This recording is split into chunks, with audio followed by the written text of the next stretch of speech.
Hi everyone! Can't believe it's 3 years since my last videos, and to be totally honest, I completely forgot that I had videos to begin with until last night when a fellow Korean adoptee actually reached out to me to get the answer as to how all of this had actually ended. So I figured since 2020 is such a dumpster fire of a year, to put it lightly, I wanted to relive some really great things that happened in 2019. So to answer the burning question, yes, I did meet my mom and my uncle. In one of my last videos, I shared that my mom has a brother who lives in Seattle. So he actually came down to Los Angeles with his wife on January 1st of 2019 to meet me and my partner Travis.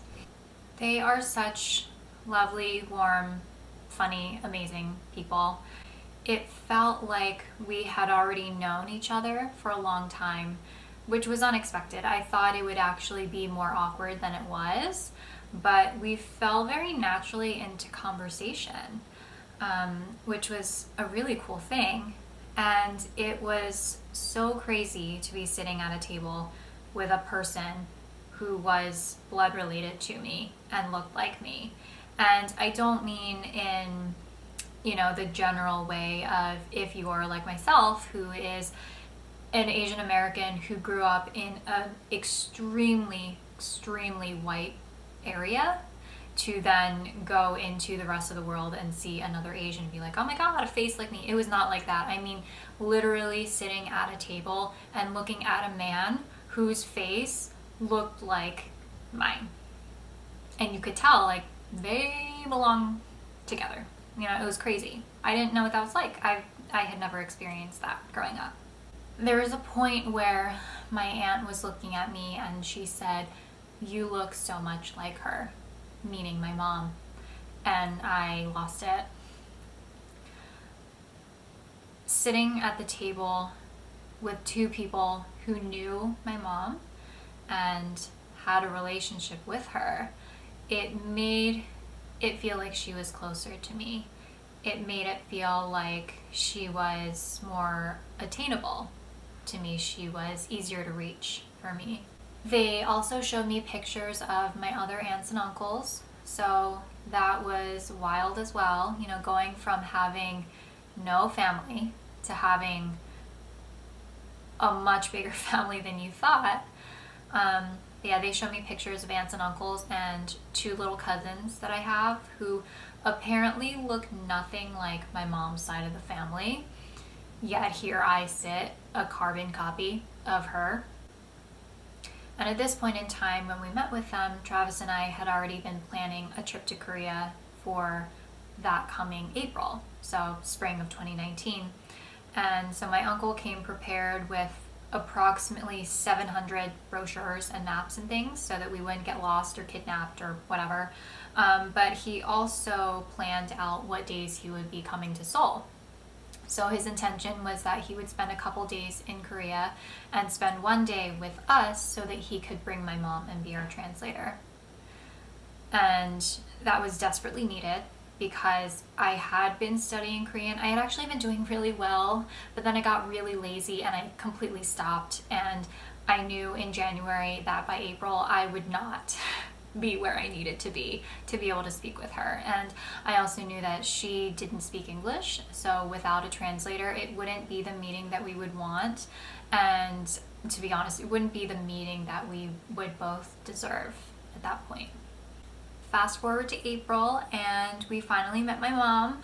She met us at the Airbnb, and all four of us cried, of course. And then we sat down to talk, and she just kept saying over and over again that she was so sorry for what had happened and that she wished we could have stayed together back then, and just really putting herself down for being a terrible mother and a terrible person. And I just had to explain to her that she didn't have to worry about it. We both lived our lives. She had to make the decision that was best for me, and I appreciate that from her, and I just didn't want her to be sad or guilty anymore. I think that my uncle had sort of revealed to her that my childhood was maybe not exactly what she had hoped it would be, being adopted by another family.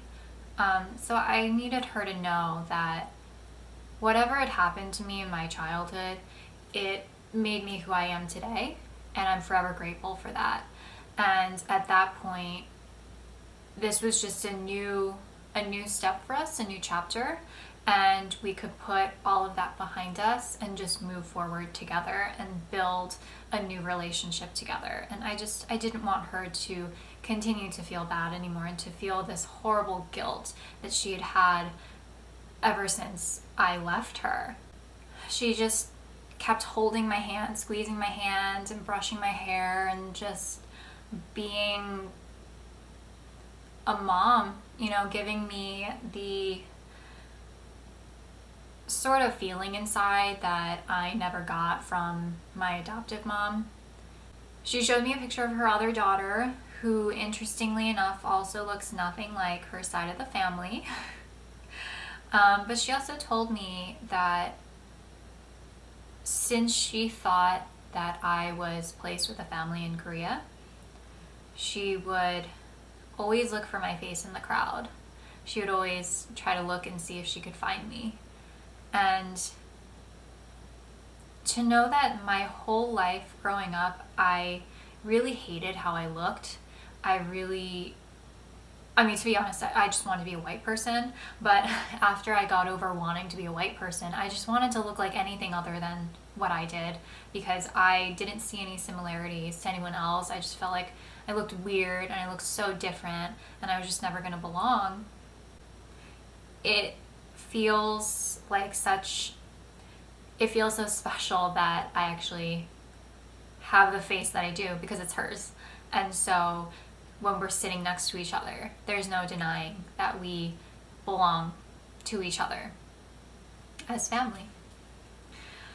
And after talking and crying, we got lunch and we visited a temple across the street from the restaurant, which as an American is not something you can ever do here. So if you ever have the opportunity, I highly recommend it because it is amazing to visit a temple after getting lunch. And we had such a wonderful time being together, being next to each other, even though we weren't able to understand each other in words. It didn't matter. We were just there in each other's orbit. And I am just so grateful because I know it's an anomaly for it to go as well as it did. I know that that's not how it goes for every adoptee. I want to be very clear with the fact that it often does not go like that. And I just feel so lucky that it went just as well as it could have possibly gone.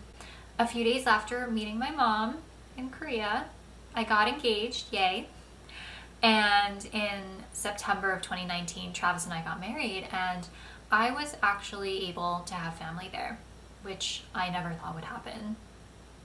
About 10 years ago, I estranged myself from my adoptive parents, and after that, I just assumed that my side of the room would be empty, that the only people who would be there for when I eventually got married would be my friends and my future husband's family, no one from mine. But my uncle made the trip from Seattle.